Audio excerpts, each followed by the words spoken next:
తెలంగాణ చరిత్ర, ఆంధ్రుల చరిత్ర ఒకనాడు అంతా ఒకటే. కాలక్రమంలో వేరువేరు అయినా కూడా భాష కూడా ఈ పేరు నుంచే వచ్చింది, తెలుగు నుంచి వచ్చింది తెలుగు. ఆ విధమైనటువంటి ఒక పుణ్యక్షేత్రం. తర్వాత రాజన్న, శివ అంశతో ఉన్నటువంటి రాజన్న, పౌరుషానికి ప్రతీక రాజన్న. రాజన్న పేరంటేనే ఒక లాంటి వైబ్రేషన్ వస్తుంది రక్తంలో, అటువంటి పోరాట యోధులు. ఆ స్ఫూర్తితో ఈ సిరిసిల్ల ప్రాంతం అంతా కూడా అనేక ఉద్యమాలు చేసినటువంటి కమ్యూనిస్టు ఉద్యమాలు చేసి, అదేవిధంగా కమ్యూనిస్టు యువకుల్ని అనేక మందిని ఈ తెలంగాణ తల్లికి అర్పణ చేసినటువంటి కమ్యూనిస్ట్ పార్టీ ఒకనాడు బలంగా ఉన్న ప్రాంతం.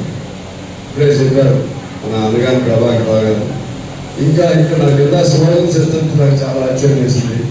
ఒక 6 మందికి రిసెప్షన్ వేశారంట, మరి అనేక మందిని కాల్చి చెప్పారు. ఆ రోజు వాళ్ళందరూ ఎందుకు మరణించారు, ఎందుకు ఉరిగమ్మ ఎక్కారు, ఎందుకు అడవిలో పోరాటాలు చేశారు, ఎందుకు సాయుధ పోరాటం ఎందుకు చేసుకున్నారు, ఎందుకు రహస్య జీవితం గడిపారు, ఇవన్నీ ఇప్పుడున్న తరాలు చేయవలసిన అవసరం ఉంది. ఇవాళ ఎవరు చెప్పినా, ఏ ప్రభుత్వం చెప్పినా కమ్యూనిస్టు నాయకుల త్యాగాలు చేసిన నాయకుల పేరు చెప్పకుండా ఇవాళ చరిత్ర లేదు. అంటే త్యాగం అంటే గుర్తొచ్చేది కమ్యూనిస్టు, ఆదర్శం అంటే గుర్తొచ్చేది కమ్యూనిస్టు. అదేవిధంగా పేదవాడి కోసం, న్యాయం కోసం పోరాటం అంటే గుర్తొచ్చేది ఎర్రజెండ. ఇంత చరిత్ర కలిగినటువంటి ఈ జిల్లాలో ఇక్కడ మీకు ఒకటి గుర్తు చేయాలి. ఎందుకు వాళ్ళు ఆ రోజుల్లో సాయుధ పోరాటం అంటే, ఆనాడు వెట్టి చాకరీ ఉండేది, భూస్వాముల పెత్తనం ఉండేది, భూములంతా ఒక చేతుల్లో కేంద్రీకృతమై ఉండేది. ఆ విధమైనటువంటి సమం కావాలి, ఉండేవాడికి భూమి కావాలి, వెట్టి చాకరీ కావాలి, మాదైనా మాదిగైనా, లేకపోతే హరిజనులు, ఇప్పుడు దళితులు, అప్పుడు హరిజనులు, వాళ్ళందరూ కూడా మనుషులే, అందరిలాగానే కలిసి పుట్టారు, అందరిలాగానే ఒకే రక్తం, అందరిలాగానే ఉండేవాళ్ళు. అందుకని సమానత్వం కావాలి, మానవ సమానత్వం కావాలి, ఆస్తుల సమానత్వం కావాలి, సమాజంలో సమాన హక్కులు కావాలి. వీటన్నిటిపైన అప్పుడు కమ్యూనిస్ట్ పార్టీ వెట్టి చాకరీకి వ్యతిరేకంగా మరోవైపు దేశానికి స్వాతంత్రం రావాలని, ఇంకోవైపు నిజామాబాద్ నుంచి విముక్తి కావాలి.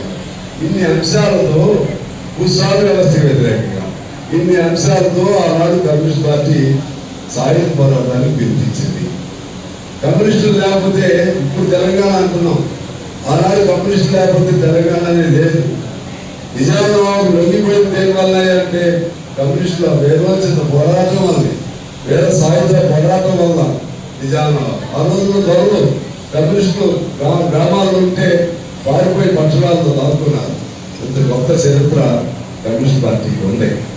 ఇదే సందర్భంగా అప్పటికి ఇప్పటికి ఏం మారింది మీరు ఆలోచించారు. అప్పుడేమో కనపడే దోపిడి, అప్పుడేమో కనపడే భూస్వాములు, 100,000 ఎకరాలు కొద్ది మందిలో. ఇప్పుడు కనపడనటువంటి దోపిడీ జరుగుతూ ఉంది. చట్ట ప్రకారంగా దోపిడీ జరుగుతుంది. ఇప్పుడు చట్ట ప్రకారం అంటే ఆస్తులన్నీ కొద్దిమంది చేతుల్లో ఉండిపోయినాయి. రోజుకి లక్షల కోట్లు సంపాదించేవాడు కొద్దిమంది అయిపోయారు. ఇవాళ 10 మంది చేతుల్లో దాదాపు 60% సంపద ఉంది దేశంలో. అందులో 1% చేతుల్లో, అందులోని మన 60%లో 1% చేతుల్లో 90 ఉంటుంది. 140 కోట్ల మంది చేతుల్లో ఉన్నది 10% సంపదే. అంటే సంపద ఎడిపోయింది. సంపద సృష్టిస్తున్నాము, సంతోషపడుతున్నాము. ఆ సంపద సమంగా పంపిణీ కావట్లేదు.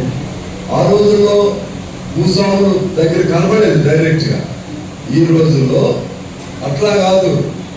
అదాని, అంబానీ లాంటి నయా కార్పొరేట్ సంస్థల వీళ్ళు నయా భూస్వాముల్లో కేవలం భూస్వాములు, జమీందారు, జాగీర్దారు వాళ్ళకి ఎందుకు పనికిరాదు. అటువంటి వాళ్ళ చేతుల్లో వాళ్ళ సంపద పోగై ఉంది. అందుకని కమ్యూనిస్ట్ పార్టీ ఏం చేయాలి? కమ్యూనిస్ట్ పార్టీ ప్రజల్ని సమాయత్తపరచాలి. అప్పుడు వెట్టి అనేవాళ్ళు, అప్పుడు వెట్టి చాకరీ అనేవాళ్ళు. ఇప్పుడు చట్ట ప్రకారం వెట్టి చేస్తున్నారు. అంటే మీకు తెలుసు, పంచాయతీ ఆఫీసుల్లో పనిచేస్తున్నారు.